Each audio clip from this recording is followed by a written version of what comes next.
அன்புக்குரியவர்களே, இன்று நாம் கிறிஸ்து பிறப்பு காலத்தின் எண் கிழமை 6ஆம் நாளில் இருக்கின்றோம். இன்றைய முதல் வாசகம், பதிலுரை பாடல் மற்றும் நற்செய்தி வாசகங்கள் அனைத்தும் நமக்கு மிக முக்கியமான ஒரு விஷயத்தை, நம் ஆன்மாவை தூய்மைப்படுத்தும், உறுதிப்படுத்தும், சக்திப்படுத்தும் மருந்தாக தருகிறது. முதல் வாசகம் 1 யோவான் 2ஆம் அதிகாரம் 12 முதல் 17 முடிய வசனங்கள் உலக பற்றி விடுதல் பற்றி கூறுகிறது. குறிப்பாக 15ஆம் வசனமும், உலகின் மீதும் அதில் உள்ளவை மீதும் அன்பு செலுத்தாதீர்கள், அவ்வாறு அன்பு செலுத்துவோரிடம் தந்தையின் பால் அன்பு இராது என்று கூறுகிறது. இன்றைய பதிலுரை பாடலாக வரும் திருப்பாடல் 96, மக்களினங்களின் குடும்பங்களே ஆண்டவருக்கு சாற்றுங்கள், மாட்சியையும் ஆற்றலையும் ஆண்டவருக்கு சாற்றுங்கள் என்று வாசிக்கின்றோம்.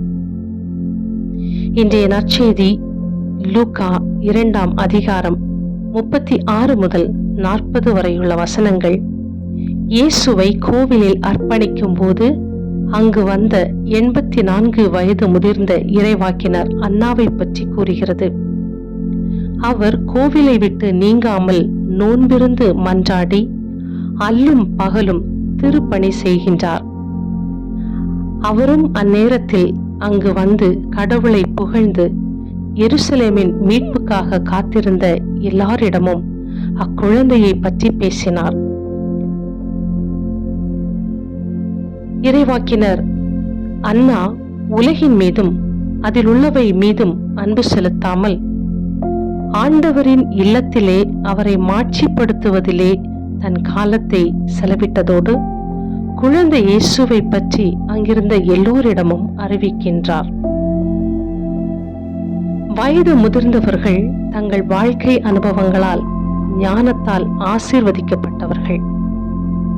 இவ்வுலகமும் அதன் இன்பங்களும் மாயை என்பதை உணர்ந்தவர்கள். விண்ணகத்தில் நமக்கான வாழ்க்கை மட்டுமே மகிழ்ச்சியானதும் நிரந்தரமானதும் என்பதை அறிந்தவர்கள். அவர்களுடைய ஞானமிக்க அறிவுரைகளும் ஆலோசனைகளும் நமக்கு மிக மிக தேவை.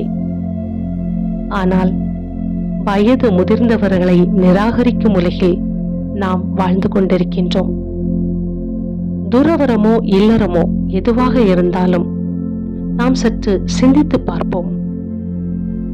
நமது இல்லங்களில் உள்ள வயது முதிர்ந்தவர்களை நாம் எப்படி நடத்துகின்றோம்? அவர்களுக்கு உரிய மரியாதை செலுத்துகின்றோமா?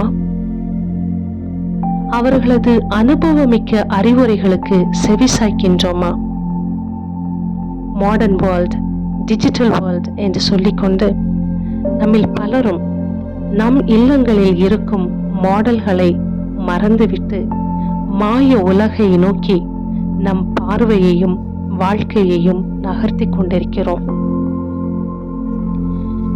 எருசலேமின் மீட்புக்காக காத்திருந்தோரிடம்தான் இறைவாக்கினர் அன்னா குழந்தை இயேசுவை பற்றி அறிவித்தார். நமது மீட்புக்காக நாம் காத்திருக்கிறோமா? எதிர்பார்த்திருக்கிறோமா? நம் மீட்புக்கான நற்செய்தி நம் இல்லங்களில் வாழும் பெரியவர்கள், வயது முதிர்ந்தவர்கள். அவர்களுக்கு உரிய மரியாதை செய்வோம், அவர்களை அரவணைப்போம், அவர்களது அன்பையும் ஆலோசனைகளையும் பெற்று ஆண்டவரை மாட்சிப்படுத்தும் வாழ்க்கை வாழ பாலகன் இயேசுவிடம் மன்றாடுவோம். ஆமென்.